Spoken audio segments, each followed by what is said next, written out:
तब काहे बगल गे दूर हो गईली। जिंदगी में आईली प्यार सिखैली तब काहे बगल गे दूर हो गईली।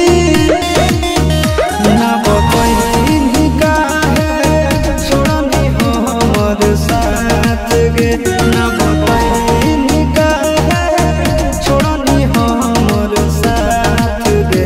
तोरा याद में अखिया रोबो हो दिन रात गे, तोरा याद में अखिया रोबो हो दिन रात गे।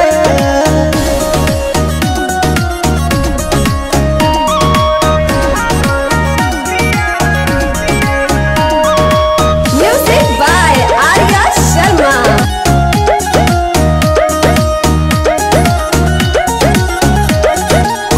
तोरा तयाबो हको रात भर नींद गे, हमर त खुशी चैन लेनी तू छीन गे।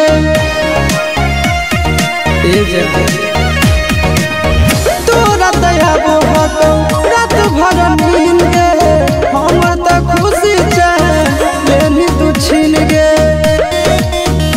काहे पहिया ना आशीष के अनाथ गे, काहे पहिया ना आशीष के अनाथ गे।